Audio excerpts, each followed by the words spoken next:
into a brand new wave, drowning out the noise that's tame. Liberty whispers through the brave, breaking free from every chain.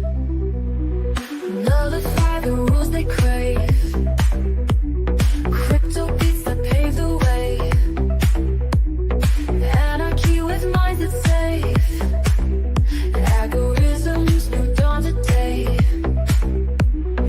Out of bounds and out of sight, building futures pure and bright. Escape the grip and win the fight. Welcome into the legacy ride. Beyond control we take a stand, casting off the iron brand. Freedom flowing through our hands, revolution's our command. Decentralize the way we plan, all together we expand. Breaking shackles for the clan, in this journey we're unpanned. Out of bounds and out of sight, building futures pure and bright. Escape the grip and win the fight. Welcome into the legacy ride.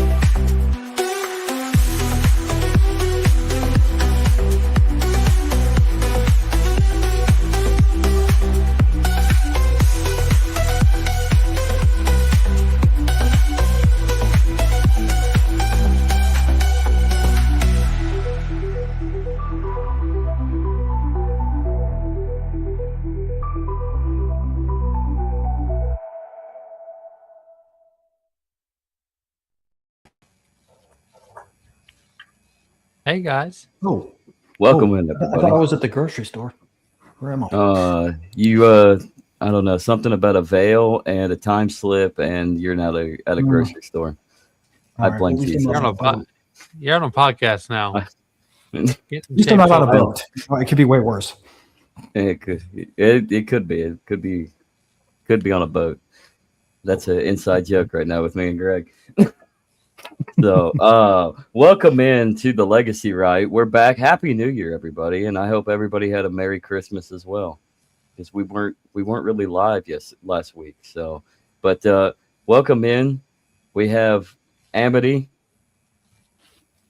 and there's her ex down at the corner as well. Hi. If you haven't followed Amity, you're probably living under a rock. So I'm not really going to introduce her. I'm just going to let her introduce herself to anybody who doesn't know her. So, how are you doing, Amity? I'm doing great. How are y'all doing? It's good to be here. Fantastic. Mm-hmm. Doing good. You're very politically sound, and in both the libertarian and the Republican liberty circles and the Catholic circles and all the circles of being so. And one thing that you asked that we should probably talk about, and I agree, is let's explore the sanctity of life and where society is right now, because we're in a bad heap. Yeah. I mean, socially, politically, economically, and I don't know where else to go from there. So let us just dive in. Yeah, so the consistent ethic of life is a principle that should be applied from the womb to the tomb. Mhm. A consistent pro-life position should not only take into consideration abortion, but also protecting life when it comes to war, capital punishment, euthanasia. I'm looking forward to discussing this, all the facets of it, because, not only is it an important thing for us to advocate to our politicians, but also, in parallel societies where, we try to steer away from the political climate in DC, we should definitely explore those things in our own lives as well, and how we can focus on life and not the destruction of it. Yeah, absolutely. That resonates with me a lot. I can tell you, like the just it seems like the sensible thing to do in the world we live in, even if you are feeling like there must be somebody who can handle dealing with this just kind of constant stream of awful coming from the centers of power. But I love that perspective. Yeah, for sure. I mean, the thing that kind of gets me the most is in the conservative movement, so many people advocate for life, say they're pro-life, but then on the flip side, we're hearing so many people cheering on war and genocide in Gaza and the killing of people, blowing up ships in the middle of the Caribbean with their due process.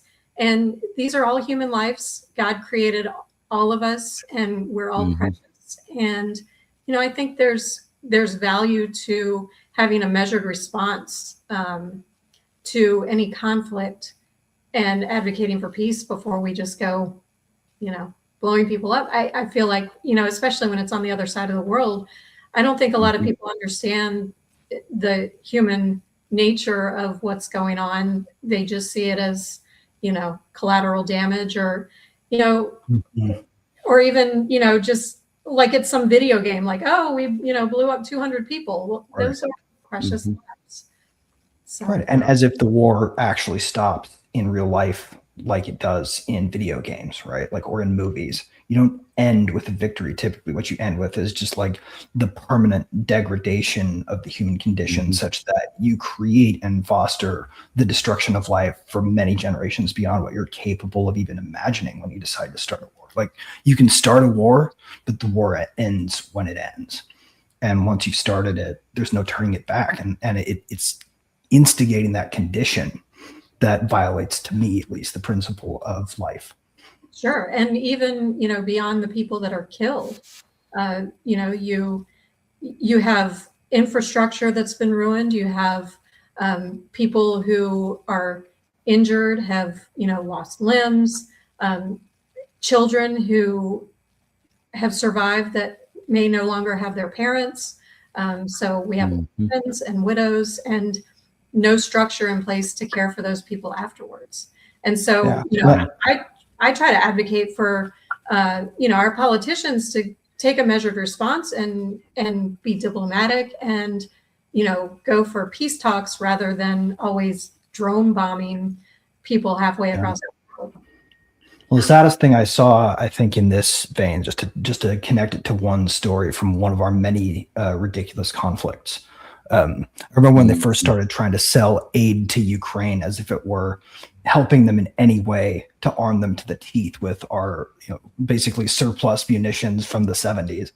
And then we authorized sending them cluster bombs. And I about freaking, like, I almost lost it. I couldn't deal with that. It drove me nuts, because those things are going to be blown up on playgrounds in 30 years, even if nobody remembers the conflict anymore. Yeah, for sure. And, again, from a human aspect, when our governments do evil things, I think we can combat that by doing positive things. I had a friend who, in my church, who had a very close friend who was running an orphanage in Western Ukraine, and they had to get all the kids and her husband out. They had a brother in Spain. This was at the beginning of the conflict in, I believe, 2021. And so I helped support them to get them out of the country.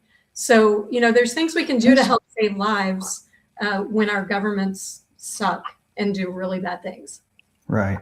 Yeah. And helping one person, if everybody does that, then, it's more damage than they can do, because there are a lot more of us than them.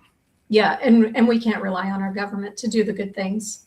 Even when they say they do, when they say there's, money going for AIDS and, to NGOs and all that,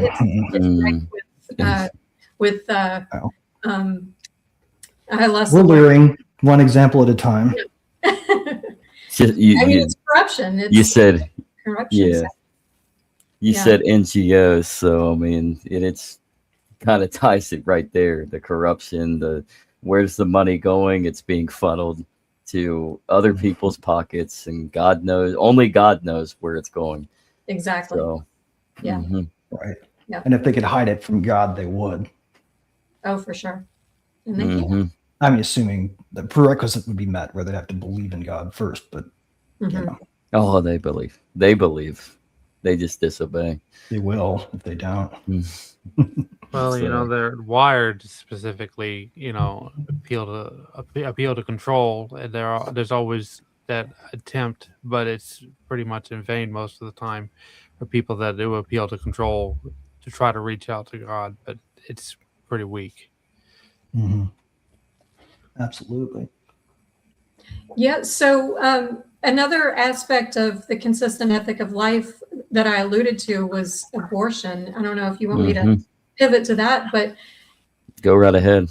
there's two camps kind of in the libertarian movement. One is if the government must exist, it should protect all life, which if you believe abortion is murder, then you would you would advocate for the government making it illegal because it's murder. However, the more I distrust the government and distrust our justice system, it's really hard for me to take that position because you know, women who are in crisis situations, who find themselves pregnant and think that there's no other alternative but abortion, I personally advocate to help those women know that there's other options. I don't think that the judicial system is the place for someone who decides that they have no option but to choose abortion. Right. Oh, absolutely. And the beauty of that idea is that it's going to actually work. Whereas to me, the problem with government is, you know, if you use the wrong tools for the job, it doesn't matter how good your intentions are, right? And the government itself is an entity there to enforce public order on the world, right? We were to be policed so that people's property and lives are respected and protected. That sounds like an opportunity, right, to intervene here. But in fact, it really doesn't, because what we're doing is we're saying through the regulatory apparatus of the healthcare system, please use your coercion powers over all of the people at the highest up central point you can find and point guns, you know, implicitly at them. Right. So what we're doing is engaging in an act of implicit violence in an effort to protect life. It doesn't seem like the right way, does it? No, not at all. And so what I advocate for is I push for lower taxes, the, you know, abolition of taxes, and that puts more money in the pockets of charitable and compassionate people to help women in crisis pregnancies. I have two organizations that I've worked with. One's called letthemlive.org, and the other is called Mary's Choice. And the local one is Mary's Choice RVA. That's a Catholic organization. The other is a secular organization.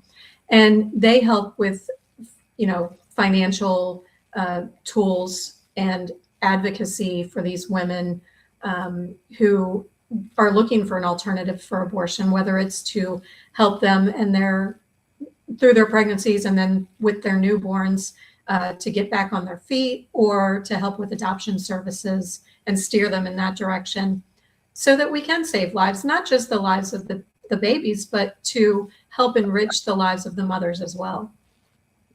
Yeah, and it goes beyond just getting the baby out of the womb and making sure that it's living, right? Like you can't respect life if you don't respect human dignity, and you can't respect human dignity if you don't respect the agency of moms, even when they want to make a choice that we would feel is wrong. We can't do it at gunpoint. We have to do it with empathy and kindness, because the only way you attack evil is to recognize that it runs through everybody's hearts, and you can't fight evil with evil. You have to wield good and kindness to turn other people away from evil. Exactly. And that's why, you know, I think the government should just stay out of it completely and allow people to, you know, to do the things that we're called to do through our faith and just through compassion. And we can do that better when we have more resources to do that. And so I think that it's definitely tied to tax. I tie everything back to taxation because we're stolen from so much, and those resources could be used for good instead of giving it to an evil government who uses it to kill people mercilessly all over the globe. Here's a hard Well, question. At what point So do here- we become? Can I ask this? I want to throw this Yeah, in. go right ahead. Go right ahead. How do we know when we've become culpable in it for not refusing to pay our money into it? Oh, that's a good question. Well, what you could do instead of being culpable with it and not paying taxes, you could withhold your taxes, go over to w.gg and go get yourself some W energy. Go get yourself some good old energy drink. Very healthy for you. Very good. Good stuff. Don't stick the straw into your nose, though. Don't do it. Don't do it. Don't. And you can use promo code Legacy Right for 10% off of any order. That's any order, except for certain bundles. But most of the orders are 10%. Every order, any order, not your first, any order. All right, go on. We promise it doesn't feel like magic if you stick it up your nose dry. So don't try it. We promise it's not wonderful. Great promo, Zach. We love to razz our sponsor. Right. We do. So go ahead though, Amity. What was the question? Well, I was throwing it in the room. It's a hard question. Like this one doesn't have an It answer. is a very, very At hard what point question. Are actually. we culpable in it? You know, like Mhm. when I go to church, when do I start saying, and I paid my taxes in the confession booth? Well, that's a really good question. I mean, you know, Saint Augustine has a quote: "An unjust law is no law at all," and I tend to stand by that. I think evading taxes as much as legally much as possible is patriotic and Christian, and it's the ethical thing to do because we know the evil that is happening with our taxes, with the funds that we give to the government.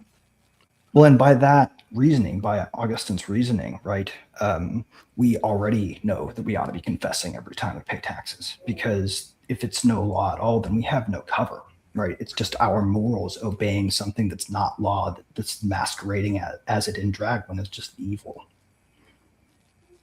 That's what happens when you have, you know, Spooner says it's mutual insurance. Government is supposed to be mutual insurance, right?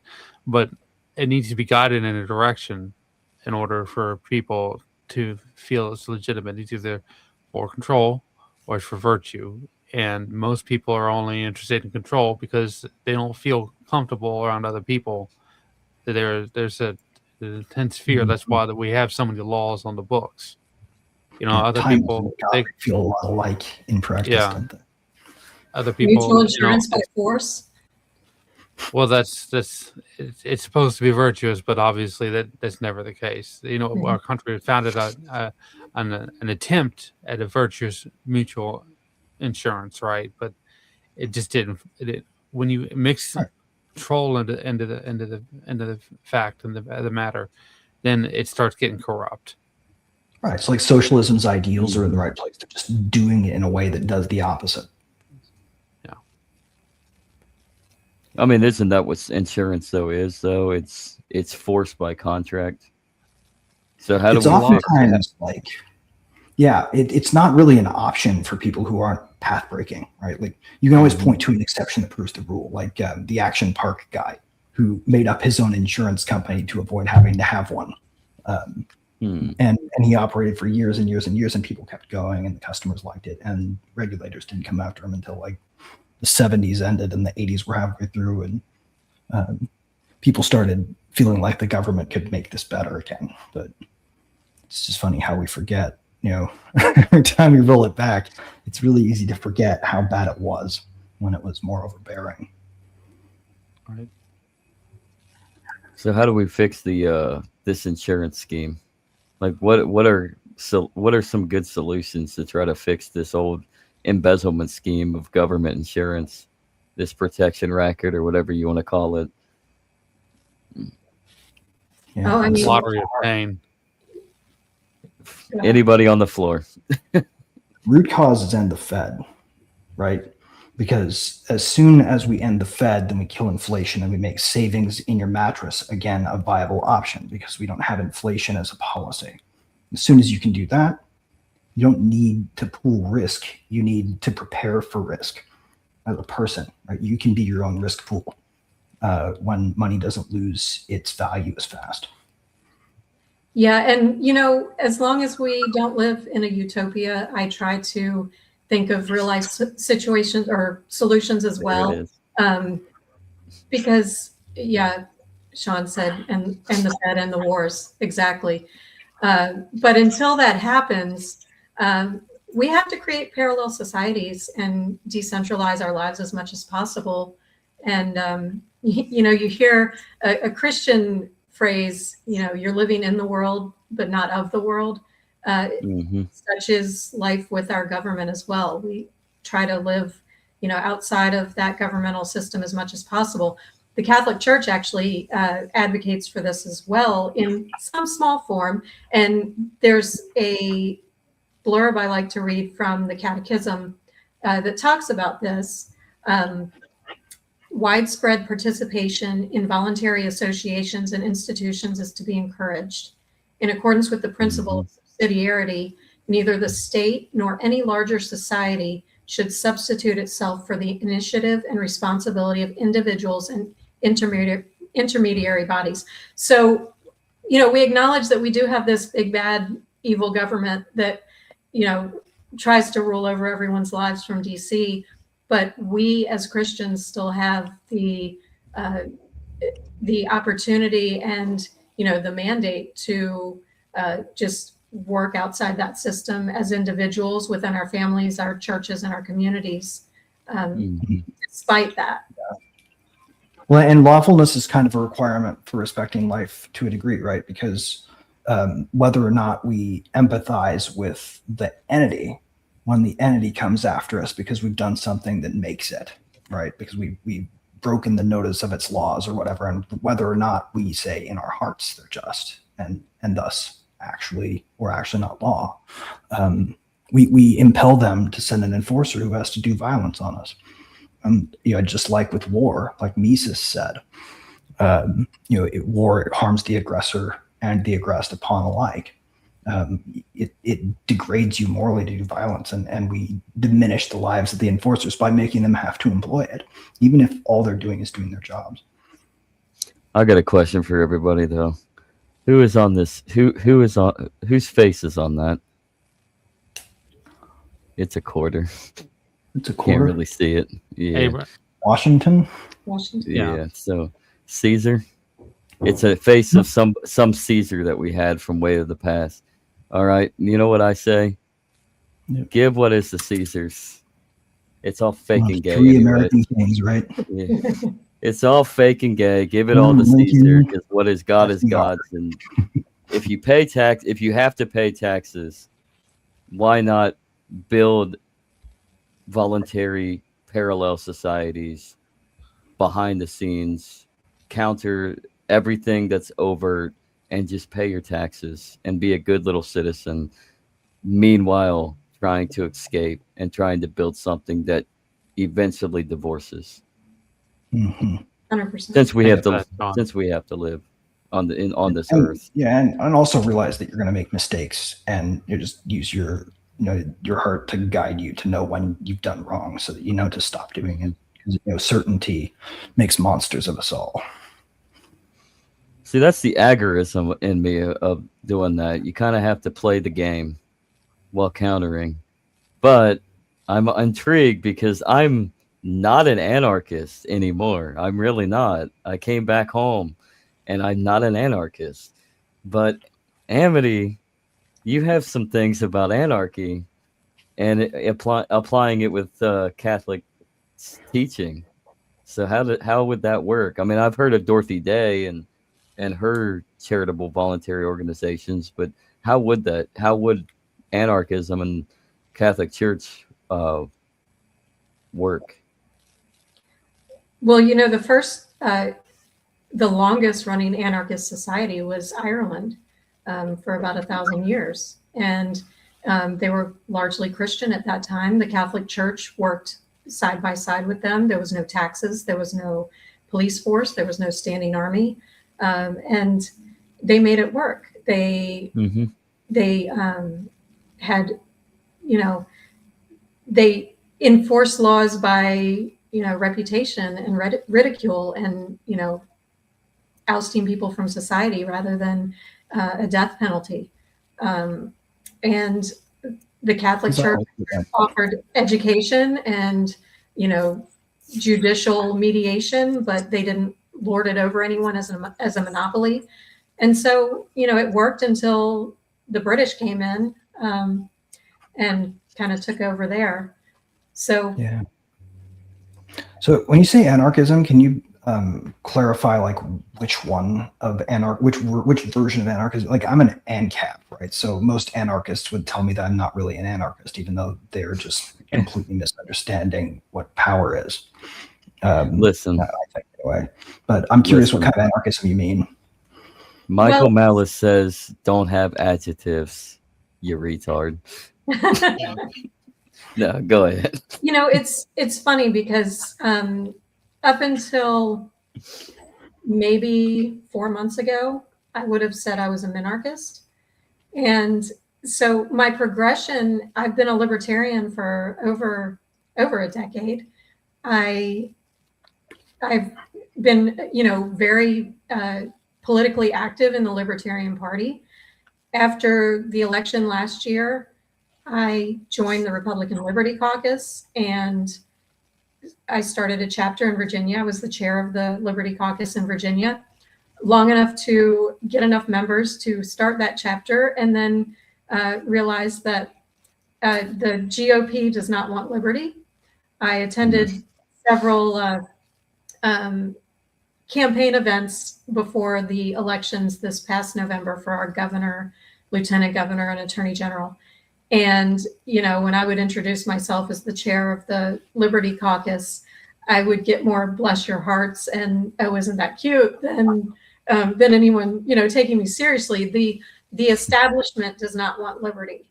And instead of thinking that little old me can get 434 more Thomas Masseys elected into office, I've just realized that it's the duopoly does not want liberty.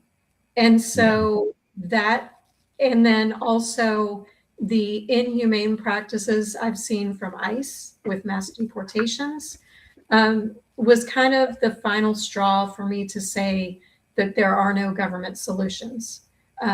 Also with Trump campaigning on no new wars, being the peace president, and drone bombing now 7 countries just in his first year. One of them. How about how he got Ross? He promised the libertarians, and then he immediately jailed 3 more people building privacy tools. Yes. Yeah. Like, the privacy. That's bad trade there. Well, not only that, but we're 2 or 3 years ahead of schedule from full-blown technocracy, thanks to Trump and the administration's push, and the Peter Thiels and the Sachs and the Elon Musks, the PayPal mafia, and like you name it. And I mean, the technocrats have their hands in the pockets of politics. I'm not even worried about Israel. Like Israel and AIPAC, that's child's play. I mean, they're a big piece of the corruption, but it really comes down on especially up at the federal level and even the state levels for many states. It comes down to the Peter Thiels of the world. Well, and they're a problem only as long as they haven't used us all up yet, right? Like as soon as they've sucked our country dry of everything of value, we will lose foreign allies, so to speak, right? Real fast. Like as soon as the Fed can't print another dollar at the current interest rates without either having to raise the rates to kill the inflation or drop the rates to save the economy from acute catastrophe. Right? It's going to be locked in. It will have no choice but to spend at the level it's spending and pretend like it doesn't cause more inflation as long as it can. It'll hyperinflate, right? We're going to get that. And IPAC will make sure we keep sending them stuff until it does. Mm-hmm. And then they're gone, right? So the problem does solve itself, but even if we don't fix it. Yeah, we got to fix it. So how do we fix it before the problem of APAC solves itself? Right. Well, I mean, it will solve itself in the long term, because inflation is going to be so outrageously bad that the whole system capitulates. You know, what stuff we talked about, we went back to Ireland earlier, how, you know, it was an isolated environment where there was no really, the message was consistent over a long period of time. And then England stepped in and started messing with everything, and it messed with the message. This is a government program. This has always been a government program. When you intervene, like they did in the Soviet Union, you can control the message because you make a fluid. Yeah, the morality is fluid instead of fixed. Right. Well, they And control the so- whole media, right? And the more you can intervene, the more you can control the situation and the narrative, the longer the scam goes, until the whole system just collapses on itself, because it can't afford to sustain the message anymore. And that's what, you know, when you talk about people that are OG people that are involved in crypto, that they're trying to fix the message so that it can't be manipulated anymore, and they can go back to a normalized culture, a virtuous culture. That's the appeal. Unfortunately, there's a lot of gluttony involved in it, and that sidesteps the major message that most people were trying to go for. It's a We're in a bind too, immature right? morality. You're in an absolute bind because all of the pragmatic solution, like you narrow the solution space as you go, right? You have a limited time before the problem solves itself. Well, now we can't fix this on grand time scales, right? There's no, the only way out is through. So that one's out, right? So what are we left with? All of the things that we could do now have to come up against our own morals and our own like bigger issue of being good people while we're going through this to the end of it and not coming out of it so corrupted and twisted that we can't build anything better because we can't remember how to see it. You know, so our options are really limited. It almost demands parallel society building because there aren't any other paths that get you there and preserve your integrity at the same time. Speaking of morals, Amity, do you think that perhaps society has gone on the trajectory of too much fluidity and relativity and morality? I mean, you know, humans are always going to choose sin as a human condition, and I think there is a strong increase in people coming back to Christianity, but you know that it goes in cycles. We've seen it throughout history, where you know the morality really isn't preached much, and then we get to a place where, you know, after COVID, I think it was a actual positive thing that more people decided to homeschool their children and get them away from some of the, you know, the government wokeness that was invading the classrooms. And, you know, I think that's helping draw people back to a morality, but yeah. Well, the unfreedom was a big reminder of the stakes, I think. Most people had freedom in their heads. It's an abstract concept until 2020. For sure. Yeah. And then we, of course, saw how many people are willing to give up their freedom for a little bit of safety. Right. Well, I mean, and I suspect too that there was a lot of silent suffering and compromise, right? Like it wasn't like everyone was like, oh, okay. It was more like, ow, my soul hurts. This sucks. I'm being crushed. I don't know how to deal with it. And the only thing that I know how to do to not make it worse is play along, right? It was fear driven. It was just everyone was, and the only outlets people had when they were locked in their homes was social media. And if you spoke out on social media about how you really felt, you got canceled, you got, you know, your account suspended. And, you know, for the longest time, or even worse, like got rewarded for saying stuff that was awful. Right. social media is kind of a cancer for that. Go ahead, Andrew. I was just going to say, COVID that you mentioned, that's basically the bread and butter of a middle manager with control.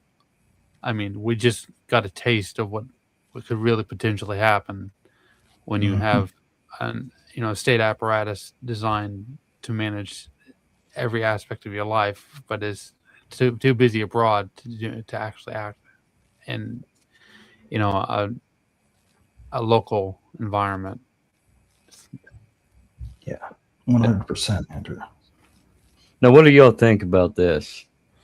The trans ideology, which is a hijacking of probably the most successful civil rights movement. And whether you agree or don't agree, they're all humans. Hate the sin, not the sinner. But the trans identity crisis is an ideology being pushed and funneled mainly with the in parallel with the transhumanist movement. Like, could that be a possibility, or am I stretching on this? Yep. Can I take this one? Yes, can. I think it's sort of like this. I think there are a slim, fractional percentage of people with a genetic defect we don't yet understand. Right? Mm-hmm. People who are born with a wound that just doesn't manifest until they start trying to figure out their identity. And there are a whole bunch of people who like the idea of feeling special, and then we're faced with threats of feeling as unspecial as you can feel, or sticking to your yourself and being normal. It would be very easy for anybody who was facing 20 years in a man prison for doing something that gets you punished by other prisoners, knowing if you were a pedo, of course you're going to go trans, right? It doesn't matter if you really feel it. If all they're going to do is allow you to say that, then of course you're going to go to a women's prison, because then you're not going to get, even if they beat you up, you're not going to get sodomized over and over again, just as a punishment, right? And I don't know. I feel like there are way too many social incentives for it to be largely a social phenomenon built on a teeny, tiny, tiny backdrop of a medical condition we don't yet have any grasp of. Mm-hmm. So we have to be empathetic with the possibility that any of the trans people could actually have that defect, but we should start from it's okay, and society should just get used to everybody like this because it's normal. Then we just have, little, not very athletic white kids, scrawny, not all that good at anything, maybe bookish, sitting around going, well, at least I can sit here and do my thing and everyone will leave me alone. Well, no, now you're not even allowed to answer questions because you're a cishet white male. And you're not going to be in the popular kid clique and whatever, right? So what does a kid do? They do the thing. They take the moral shortcut because they haven't grown it yet and have the guidance to. And that the most popular just go along. The most popular kids now are the ones that bring the cat litter boxes to school. That's kind of hilarious, but at the same time, I kind of feel sad. But I gotta laugh just because it's so silly. Anybody else want to take it, Amity? Yeah. All I want to say about it is the individual is the smallest minority. I tend to steer away from collectivism. So, when I meet people who may be different than me, I meet them where they are and, draw conclusions on an individual basis. I think from a society standpoint, it's definitely a difficult challenge that we have in modern society where a lot of people are, this didn't happen 50 years ago, whether it was because people were not bold enough to decide to feel comfortable in their skin, or whether it's some people have a mental illness that, they don't have an outlet to address that. We don't know. I think there's a lot of research to be done on that. And unfortunately, the universities who do all the research are so one-sided that we may never really find out what the phenomena is. But I just go back to the individual. I'm just one person, and since that's not my area of advocacy, when I meet people, whether they're, you know, different than me or not, well, everybody's different than me in some way. I just meet them where they are and find commonalities and how we can, you know, make the world a better place together, and just, you know, put our differences aside. And, you know, grown adults can do whatever they want as long as they're not harming someone else. Right. Well, and, you know, I think a lot of it too is like we had a great go along to get along thing going, right? It wasn't until sort of it became a political weapon that, you know, the socialist left desperately needed anything to make it work, because the case that they had made for collectivism was functionally just shuttered by the collapse of the Soviet Union. And they spent probably 10 years trying to figure out like what differentiates us from even libertarians anymore, right? Because it seemed like they were mostly arguing for the same thing with like a military plan tacked on. You know, and sort of like this idea that the state can fix stuff when it really couldn't. But they lost their way because they did not have, I guess, a welcoming defeat. They didn't know how to lose, and we didn't make it easy for them. And so the only weapon they had left. Yeah, the left is very good at collectivism and incentivizing people groups just for votes, unfortunately. And so, you know, we come back to the government as the problem. You know, they did that with the Black community, and they would go into, or probably still do, go into Black churches and get the pastors to advocate to their communities that they need to vote for this person or that person to get certain things in their communities. And then it doesn't happen. And then they promise it for the next election cycle just to get their votes again. They've done the same thing for immigrants. And the trans community is, and the, you know, the LGBT community is another example where the left is very good at incentivizing collectivism. And I think as a libertarian, individualism is something we should advocate for. Because, I mean, you know, you can't, I personally don't judge people by their groups. I will push back on that. I think going extremely individual, I think, is where we've gotten too far, because I think liberalism, from where it started in the Enlightenment, has exceeded into this collectivist idea, this ideology basing upon individual identities, and then grouping those individuals into those different groupings of identities, and then so on and so forth. And so that's where our problem was, is we focused too much on the individual on the essence of liberalism, the individual in thought and expression, to go too far beyond just individual freedom to the individual desire, that we've created new groups that have led to a collectivist identity. And then that's what helped mold the Marxist thought that kind of started spreading its tentacles into the liberalism by the time the 20th century hit. Have you read Nick Land before? You're making like a point from Fang Denumena, which is weird. I have not, but I have been listening to the Andrew Wilson lately, so maybe. This idea suggests that we accelerate the advent of the things that destroy us when we focus exclusively on individualism, right? But that we don't have a really good way of being collectivists either, because that doesn't work, right? So.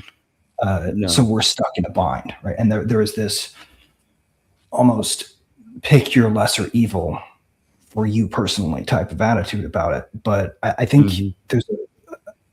there's probably some way to have our cake and eat it too here, and it just can't be through what we call government. It certainly can't be through what we call democracy, and it's really a high school popularity contest way to select leaders. That's a really dumb way to do democracy. But.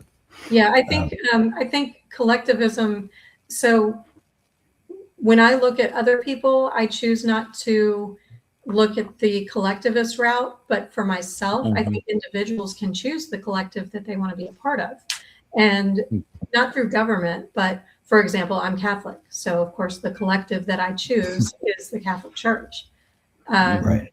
And so as an individual, I'm not harming anybody else by choosing the Catholic Church as my collective. But Yeah.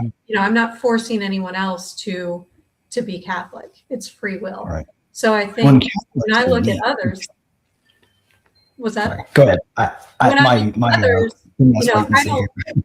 I look at collectivism being bad as when I'm quote unquote judging someone. I don't judge a collective of people by the actions of a few or by the actions of one. I try to, That's fair. judge Yeah. people on an individual basis, or form opinions of people on an individual basis.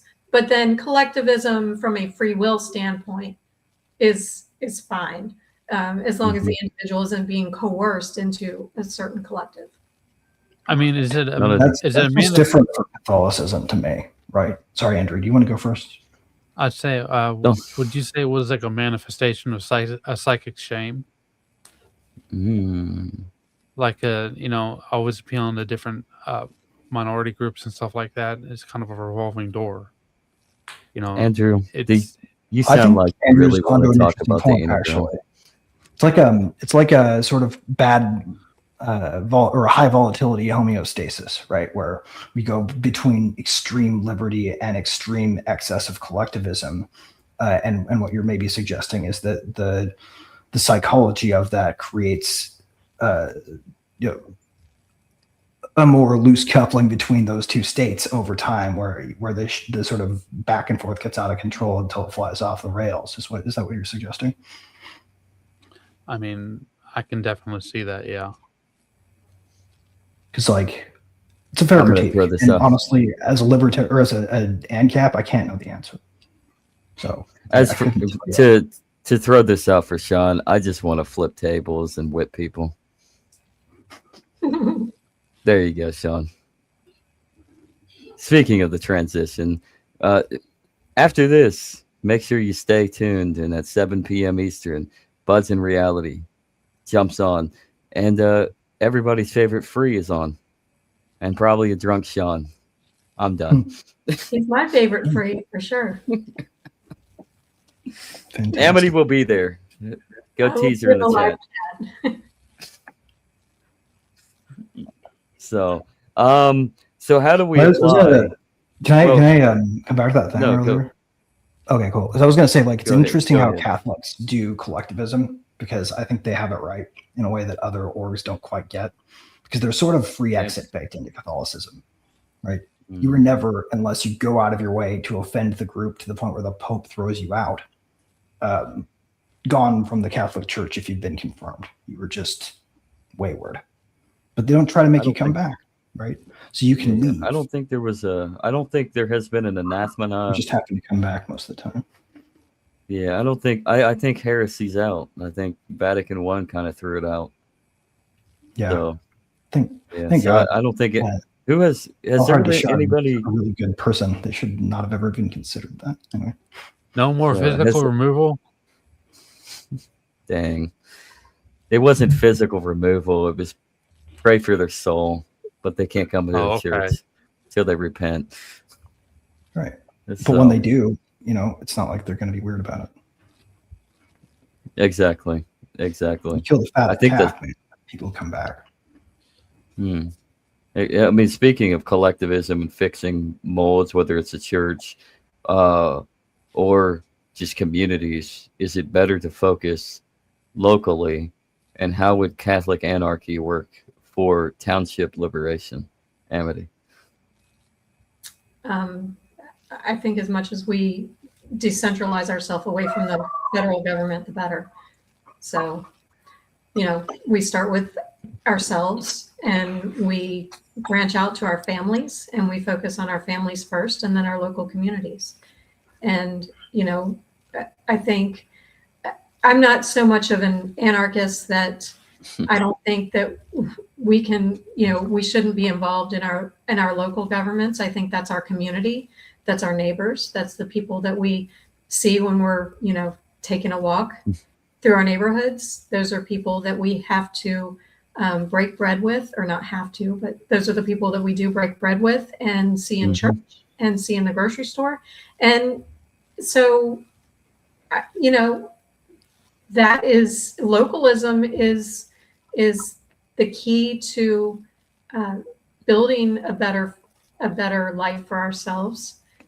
What goes on in DC really has no effect on our lives. If tomorrow we turned off Twitter and didn't read any tweets from stupid politicians that we like to tell are retards, our lives would still be the same.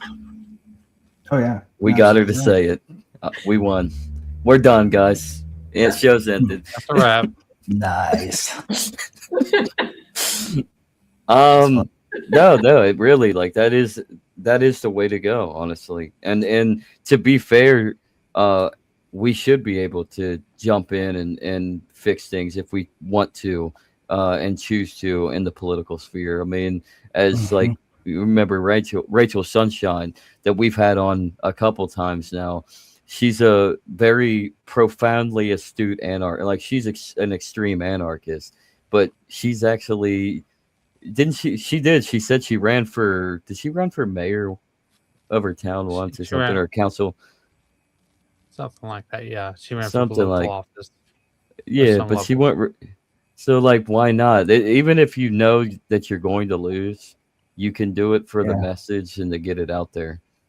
So, I think, if your local community has measures to reduce taxes or abolish the property tax or something like that, why would you opt out of that when you can make your community and your own life better by participating in that vote? So I'm of the opinion that absolutely, local elections matter more than federal elections. 100%. I think there's something else to add too about the character of how we go about kind of instigating this change and participating locally, right? There's a right and a wrong way to do it. And the wrong way is to look at the model of power as we see it today and apply local, right? You're not trying to win or beat anybody. Like you said, these are your neighbors. What we're trying to do is help people enable themselves to see their problems locally and solve them locally. If you inspire somebody to want to fix a problem, you're fighting the good fight. So running a campaign that is a positive message about, self accountability and taking the world to a better place with what you put into it with goodness and what you inspire in others. That's really the key. And I think that's why doing that, like showing up and taking the oh, bless your heart type stuff from the traditional party was still teaching, right? Still showing that you could be kind in the face of rejection and warming people up to the idea that they could decide to be like that too if they wanted to. And I think that's like the meat of it, of local rule, of self-rule, is ruling through kindness and example. This is why me and Andrew are going to start a community of dentists and start using Dentacoin.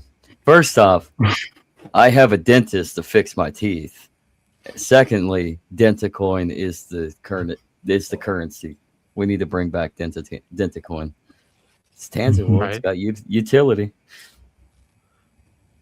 Dentacoin, is that like another shitcoin?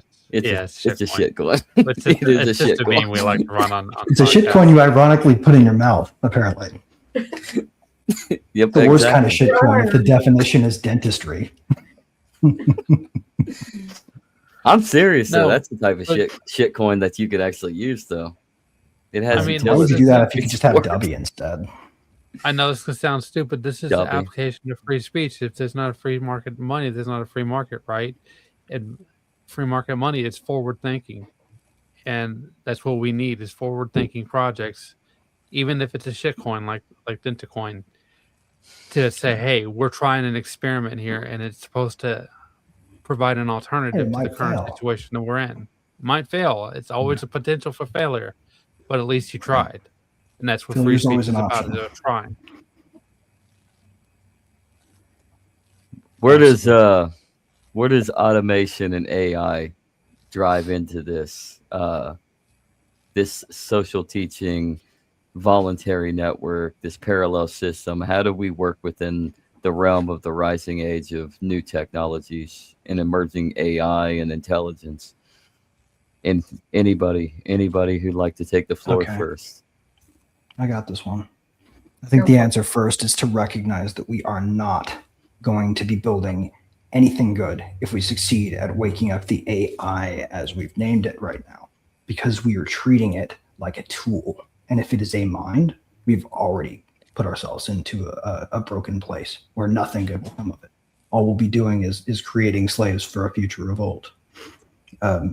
If we really want to think of AI as it stands today the right way, these are in fact tools. They're not minds. We anthropomorphize the crap out of them. They all they do, literally, like when you look at the details of it, it goes from language to a harness, and then the harness converts it into a string of numbers. And the thing that we call the brain gets this string of numbers and just does like a probability run across like you think of a giant marble run where every time you drop a marble, the landscape changes a bit. It just spits out the token that it settles into. Mm-hmm. It's not how brains work, right? But it feels like it because we get fluency out of them. And so if we stop pretending like, this is it, and we're going to wake up this thing that's going to save us all, we're misplacing our searching for intelligence with our search for God. And what we need to do is remember these are tools, and tools are affordances, and they're for people to use, right? So we should stop personalizing the use of it. It's like we invented a word processor. Now we're arguing over whether or not it ought to be permitted because it's killing human creativity, right? Like, it just reminds me of John Philip Sousa saying recorded music recording technology is going to fucking somehow destroy home musicianship, when it did the exact opposite. It's a tool. It's not going to end up being AI when we finally understand it. See, over my head. Well, I mean, we manifest our future, right?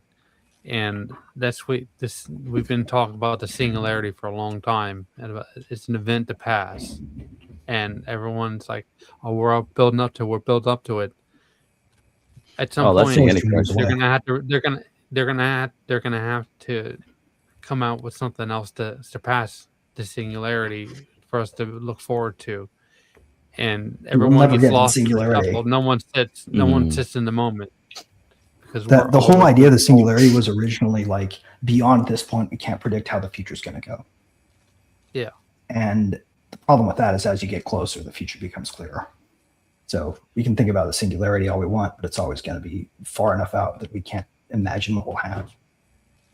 Yeah. I think that's the end of time. I don't know what the end of time looks like, but that just sounds, the singularity just sounds like would suggest that doesn't happen. Time ending. Would you like to chime in on this, Amity? I don't have much of an opinion on AI. I like ChatGPT. Good. It's a great tool. I think these robots that Elon has introduced that can like clean your house or babysit your kid or whatever they're supposed to be doing, everything, that scares me because if they, I know they don't have brains, but if they have a mind of their own and they can logically think from their programs that humans program for them, I mean, they could kill people around them. It might make a slightly better babysitter than a TV and a video game. Yeah. If that's all you've got. If you're a single mom and you got to leave your kid at home, man, maybe a robot. What's wrong with video games? I mean, if you trust it, like read the reviews and don't be an early adopter. I just feel like there's a lot of room for good with AI tools as tools, but there's a lot of room for harm as well. We can't. Absolutely. No. Oh yeah, especially if we can't get it out of our heads that these are minds instead of things. Like, God didn't make them; we made them. They're not human.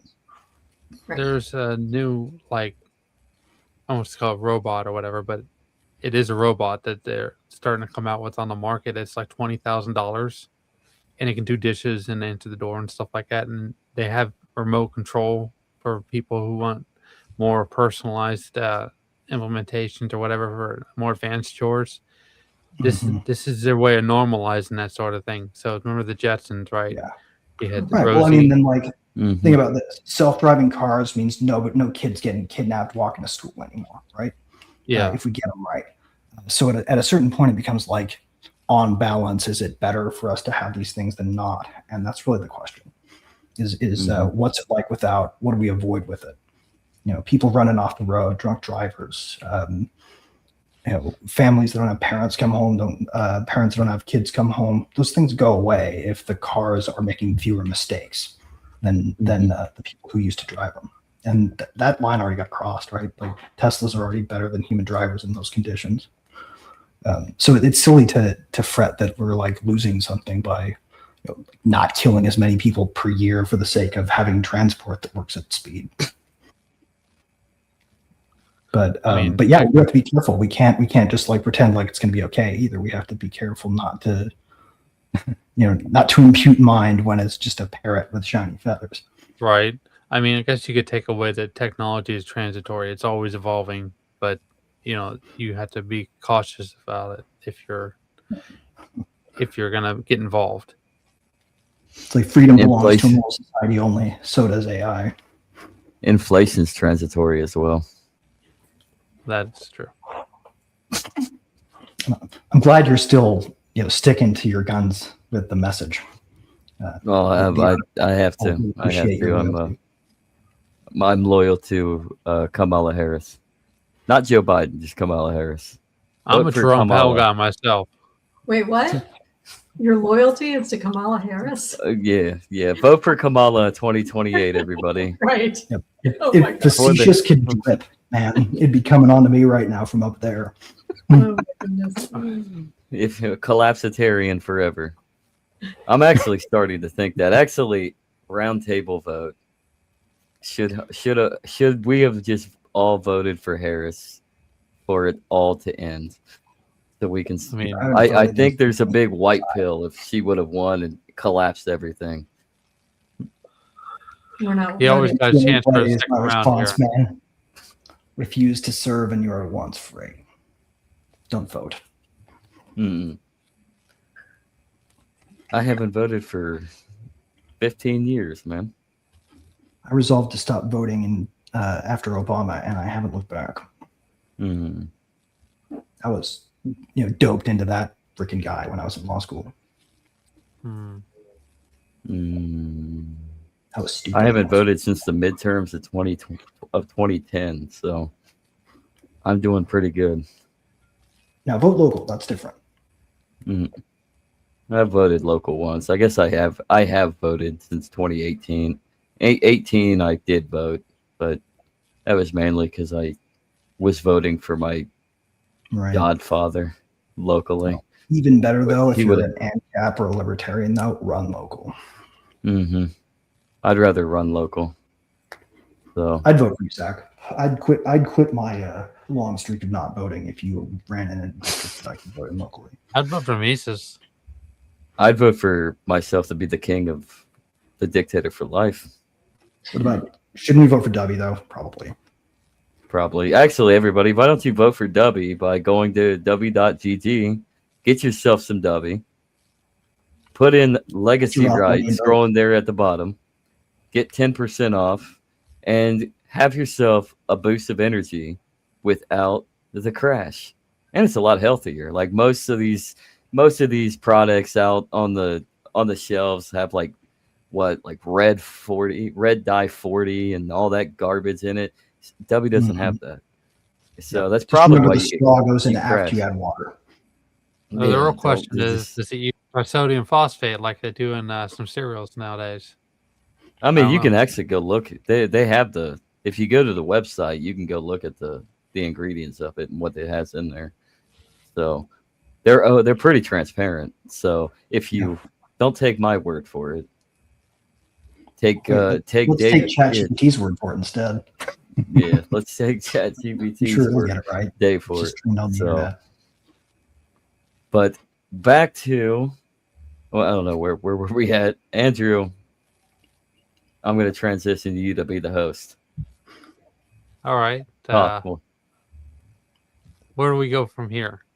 I mean, Although I will say, I'd like to thank Amity's here, and Andrew has said more than 4 words for the first time in forever. that's it. I'm out. Dude, I attribute that to the time change, man. Where'd he go? I think we moved this thing to Oh, the he's- evening today or the afternoon today, and you guys got He's one back. off. He's backstage. I'm back. So, Welcome back. so the goal is Yeah, now he's gonna be facetious above me too. I'm getting slimed. Get over there. Ah, there we go. Okay. Keep my facetious non-Neapolitan. You have any questions or comments to add there, Andrew? I mean, how about some questions? I know that there's been some talk that apparently Trump has potentially taken over Venezuela's crypto reserves. I don't know how true that is, but the conversation is hardening if they're appealing to Bitcoin as a stabilizing factor. It's because they realize that the narrative is just out of their control at this point, and they keep trying to manipulate the interest rates in order to keep juice the system and pump the narrative continuously. Gotta stop that Libya network. And it's not working anymore. Like, I mean, we've been manipulating the interest rate for decades and decades, and it's just no longer possible for them to do what they were doing. And the game is up for them. And I think if that's a white pill, is the fact that even if Bitcoin Core is compromised, at least they're realizing that they can't keep appealing to the credit card anymore. What do you guys think about that? Tell me this will go. I mean, if this is true, it would actually make a lot more sense of why he invaded. First off, it's obviously subsidy driven. It is somewhat national security demonstrated just because of China's influence and Russia's influence with the buying of oil. But the oil really for us? No. Right. Or are those people even our enemies? Yeah. Right? Yeah. Or are we just in Oceania? Or is it all just a theater? But if this is true about the crypto reserve in Venezuela, it would make sense to consolidate and hold that in U.S. Crypto reserve for the U.S. crypto reserves for our new stable coin base that we're building because of the Genius Act. So I don't know. I'll let whatever they do. I just hope they don't have go. Jay Clayton manage it. Otherwise, he'll sell it. Have you guys heard about this? I have. I just Actually, he probably would. He would sell it. He did. He got caught. Like they authorized the U.S. Marshals to sell the Samurai Wallet Bitcoin, and he sold it instead of sending the strategic reserve, right? Which was the law. So now we have Jay Clayton, where if we use the same mens rea standard we used on Samurai, would be guilty of treason. Right? Wow. Because all you have to do is run a system that has a foreseeable risk that happens that you failed to prevent, and that you knew you could have prevented if you had done something. And we just say, okay, that means you did it wrong, right? You intended the harm. And so if we apply the same thing to the goose or to the gander, we just apply to the goose. Jay Clayton's a traitor because he just helped. There's a non-zero chance, right? China gets the Bitcoin instead because it's on the market. Mm-hmm. Yeah. So I mean, He's I not think making America great again. I guess it's time to physical remove. Amity, you've been quiet for a while. Well, I feel like, if I spend any time in purgatory, I'm going to be listening to people talking about crypto because I don't get it. So, No. but as far as the narrative about Venezuela, it's not about the drugs. It's not about. It never was. It's and everybody's like, now everybody that is up Trump's ass is like, oh, but we're going to get the oil. Well, guess what? you're not going to get the oil either. You Right. know, if anybody That's gets like- the oil, it's the big, corporations and the politicians who benefit from that. So we, as normal, U.S. citizens, are not going to benefit from this war whatsoever. We've killed innocent people by going in and kidnapping Maduro. Last I heard, there were 100 deaths. And people are like, "Oh, it was only 100 people." Only 100 innocent lives. Yeah. Because they use this narrative that Trump had to go in and arrest the president. It didn't take 90 minutes. They're still there. They're occupying, and now we have this country to deal with because we illegally entered a sovereign nation. So, Right. What's worse than a failed state? Oh, ISIS. Right. We got to find out what South American ISIS is like. 5 years. What he's doing is using poison pills in order to minimize impact. I believe. No, the only good argument for doing it, that I can understand, is this. Maduro did coordinate the immigration networks. The northward mass migration is largely coordinated and centered in there. They finance a lot of it and channel a lot of Russian, Chinese, Cuban, whatever money, BRICS money into stuffing our border with people who are basically going to come here and turn it into a not Western country anymore. They're gonna import Peronism until we were stuck with it. Yeah, and the solution to that would be to, as us as a sovereign nation, would be to ensure that people who are dangerous criminals don't come through our borders. I think we can handle that domestically without going and that's not even part of the narrative. The narrative is that what was the arrest warrant? That he had illegal guns. I mean, I it's don't even know why they charges didn't say that that. All I gotta say is they're trying him in New York, and it's gonna be funny when he's acquitted. SDNY. Is Jay Clayton going to be the attorney over it? Please tell me. I hope so. Probably. Plot twist. They're going to appeal to the Supreme Court.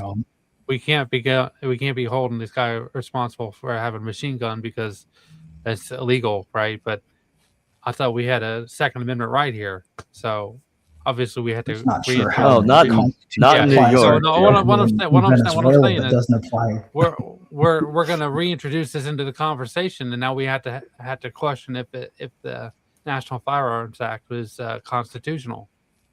I was gonna say New York would acquit him because the leftism that's infected New York, but at the same time, you just hit it right there, Andrew. I mean, Second Amendment doesn't apply in New York, remember? Well, SDNY is where you go if you want to try a stupid attempt to modify the law in a way that lets you get a conviction when you shouldn't. Yeah. That's what you do there. Yeah. Right?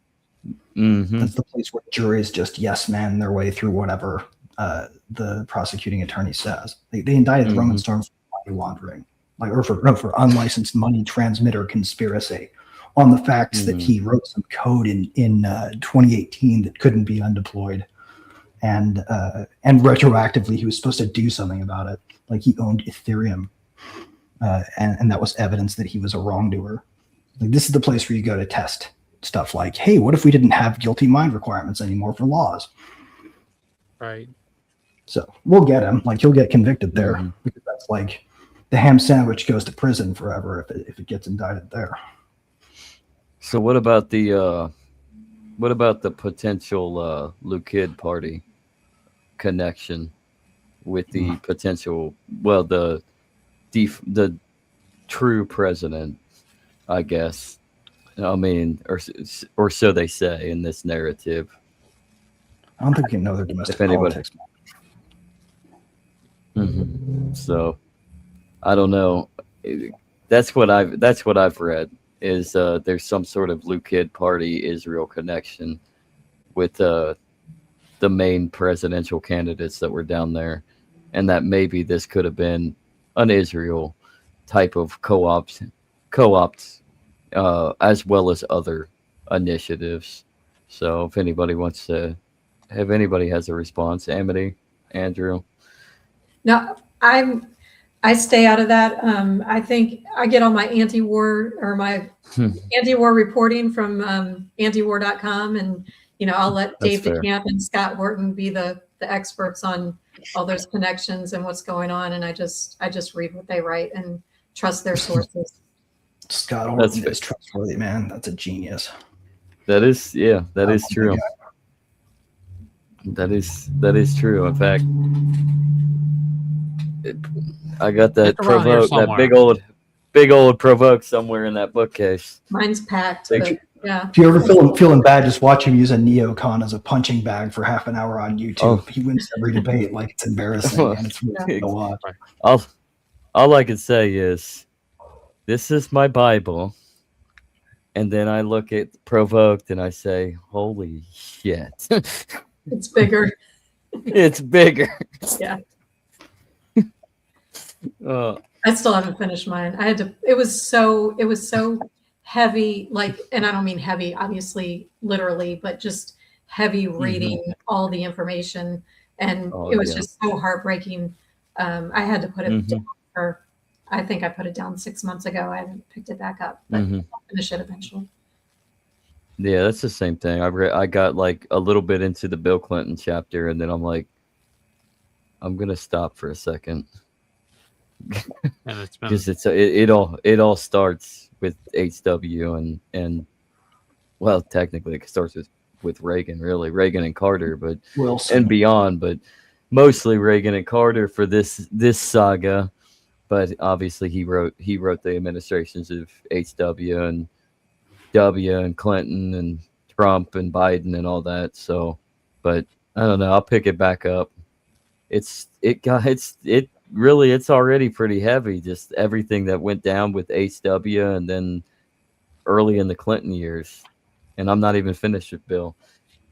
I mean, how many books do we have to read about all the crimes of government, and we could present it in court as evidence, and we would still be wrong?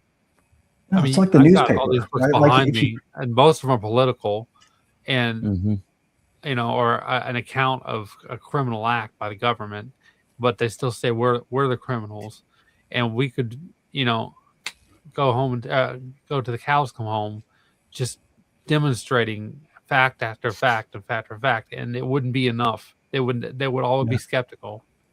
well, facts reinforce. Yeah. There's actually a weird psychology in humans. Facts reinforce our prejudices as opposed to reduce them at a certain point. Like there was a study done with people who were terrified of dogs because they were attacked early. And the old treatment used to be put them in a room with a dog that was friendly, and force them to encounter it. So they used to have like huge fear encounters where they throw somebody with a huge phobia. Right? You're afraid of dogs? Get ready to meet Rocky the pit bull. He's really nice. Well, it didn't work. Right? What happened was these people came out thinking the encounter they had was scary. Right? That the dog was about to attack them, even though it was a nice dog. Right? So you can't lead people to truth by telling them they're wrong. They tend to just double down. Unfortunately, See, this is what happens, everybody. We actually had topics. We had a topic, and it just went all the way around to this because there's just a whole lot of shit going on in the world. So, That's why but these guys are so fun, right? so, and we got 4, so it's a little weird to try to get everybody's voice It's out there. dynamic, actually. I feel like Amity could be a Right. regular on here, and we could all make it rock. We probably could. So, Tell us in the get comments, Amity. everybody. You want to see Amity on here on a more regular basis? That's exactly what happened with. I'm enjoying it. So, Well, I was or looking at at least. the face to the name.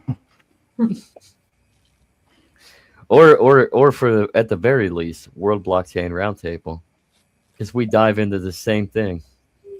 No, it's worse, That's even. great. It's more Uh-oh. chaos. Uh-oh. I don't have the bandwidth. It's creepy. No, I'm Free only teasing. just- so much time in the day. I hope I'm not too. Free just slipped into the public DMs. Welcome, Free. So, anything more to add?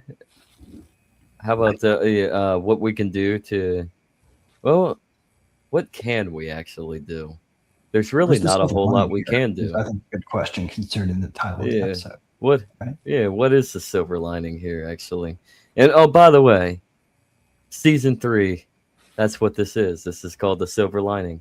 Silver linings is what this new season is. So Right. everything's the a idea is if we silver lining. focus on the obvious storm cloud, then we're drifting towards it because we tend to go where we look. We should focus on the shine at the edge if we ever want to get there. Absolutely. Well, I'm gonna say, how about this? We'll go around the circle and we'll each give our own silver lining. I'll start. I'll start because I want to add, like, we need to get back biblically, in my opinion. So if we want to actively have some sort of governance, we're going to have to, in my opinion, it needs to be more localized. But if it's going to have to be national or whatever, we need to get back to a function of a Christian ethics society based in around, I'm gonna say it, Romans 13, because a government that is authoritative to the authority of God is the only thing that can help aid us. I mean, that can help drive us towards a better, more moral, and more loving society. If we're going to have a government, that's my opinion. So, whoever wants to go second. So, Okay. I'll choose Amity because she chose herself. I would say that we cannot rely on governments to be moral. Individuals have free will to be moral or not, and the government is filled with immoral humans, and some that are moral, who practice their faith, or whatever faith that makes them moral. We have free will given to us by God. And I think the best thing that we can do is work on ourselves, our families, and our individual communities, despite the federal government, and not worry about top-down politics, because we are going to be sorely disappointed if, all we worry about is what's going on in DC. See, Andrew, Amity wants divorce as well. Except for with free. Obviously. Don't hold that. We'll be patient on that one. That was a joke. I'll go next, I Blessings. guess.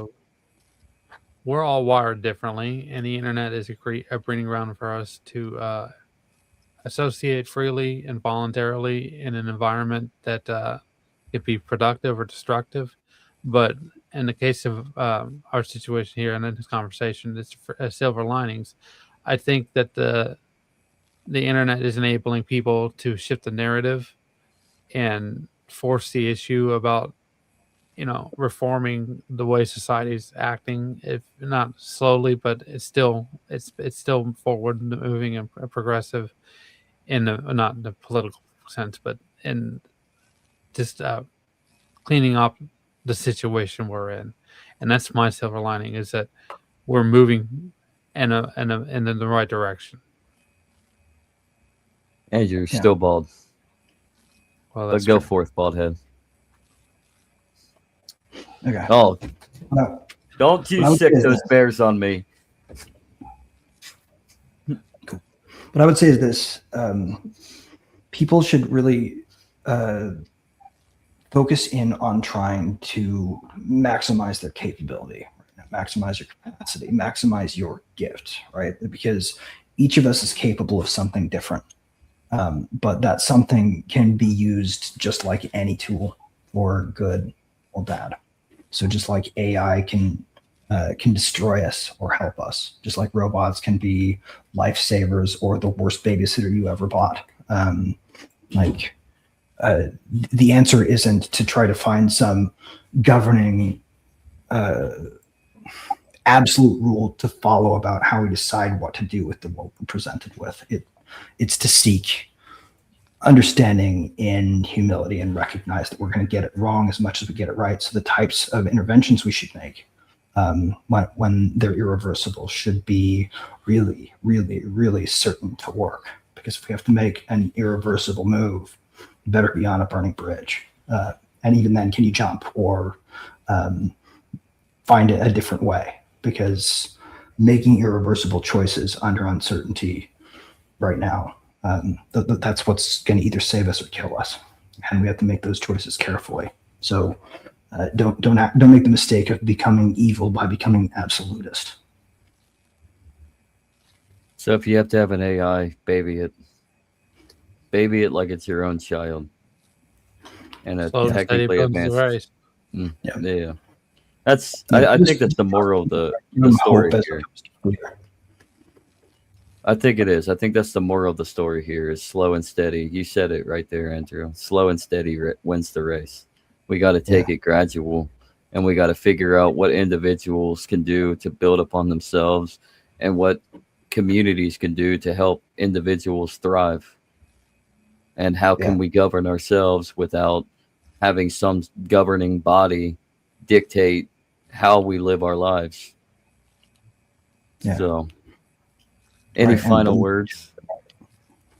Any final words before I give Andrew a shave?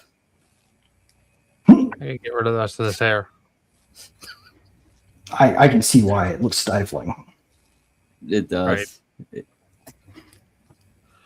Can I give a shout out for Sure. all the Go. travel that's coming up in the next 6 months? Go. Please Yeah, do. Please do.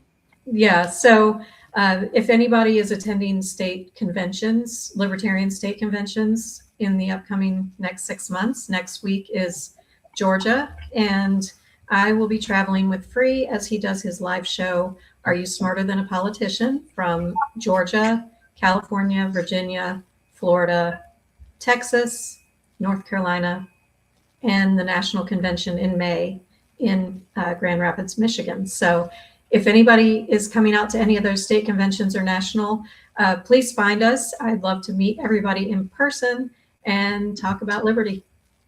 Hey, where's the one in Texas? It is in Abilene. Nice. Yeah. I might not be too far from that. Uh-oh. We'll see what happens. I might meet you there. Who knows? Awesome. It is the weekend of April 10th. Mm-hmm. Okay, wait, never mind. Sorry. Something else I have to do that day. And so but next weekend is Georgia. So Damn it. make sure y'all come. I wish I Do could. you guys wanted to.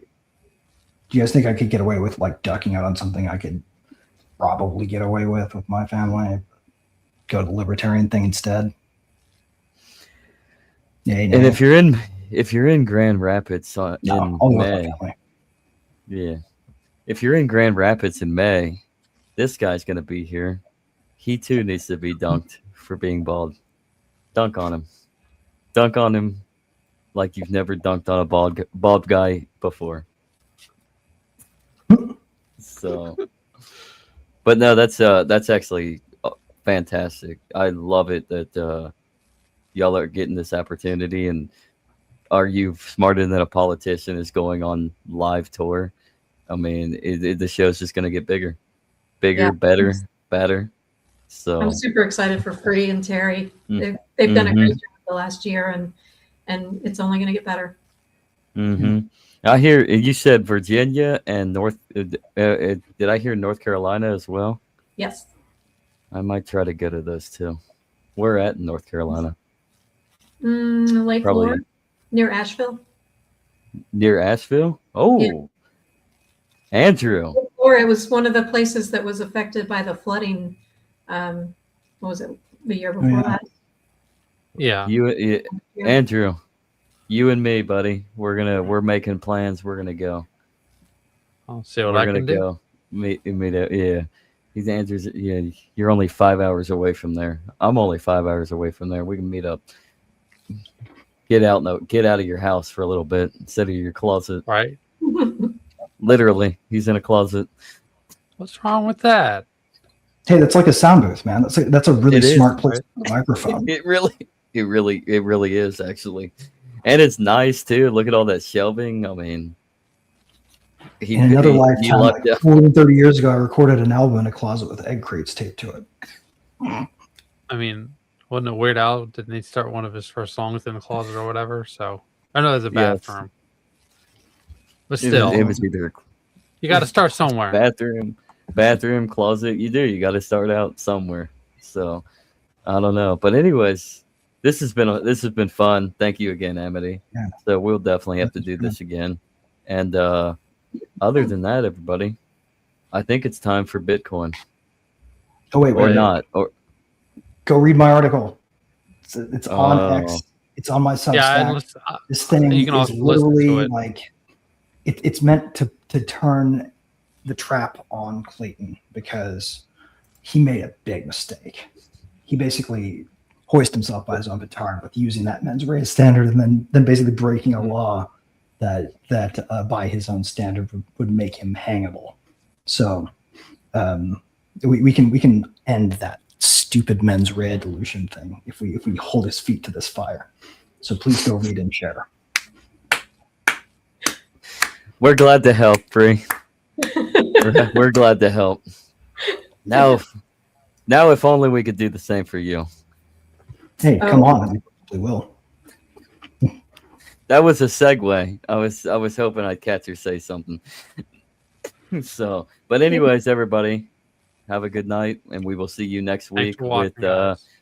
with the great legendary speaking. We said her name actually with the great legendary Terry. Have a good night, everybody.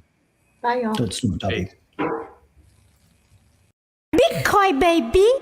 Hey, yeah, this is Bitcoin. I'm back. The king of the rap shit. I'm back in this Bitcoin, baby. I'm back in this bitch. Flossing fast cars and rolling with my clique. The king of the rap shit, the real OG. Whack ass rappers got nothing on me. Bought another Lambo, 3 hoes inside it, 10 hoes in line, ready to ride it. It's Bitcoin, bitch. Keep the track bumping. Really on the plug. I got pies in the oven. 80 years old, and your baby mama fond of me. All she wanna do is smoke my broccoli. Private jets from Rome to Ibiza. Lisa, Jenny, Julie, and Maria. Every day I gotta give thanks. I got bitcoins in the bank. Bitcoin, baby. I'm back in this bitch. Bitcoin, baby. Oh, I'm a bad motherfucker. Bitcoin, baby. The king of the rap shit. I'm back in this bitch. Axe your grandmother. Verse 2, coming with the gin and the juice. Call me a drag, spit flame in the booth. I'm hot, like a thermos full of coffee. So hot, can't get the hose off me. It's true, I got the weed card and shit. I'm smoking like a motherfucking chimney, kid. Bitches love me, my shit's never whack. Tell these motherfuckers, Bitcoin's back. Bitcoin, baby. I'm a bad motherfucker. Hot like hot coffee. Oh, Axe your grandmother. Surprise, motherfucker. The king of the rap shit.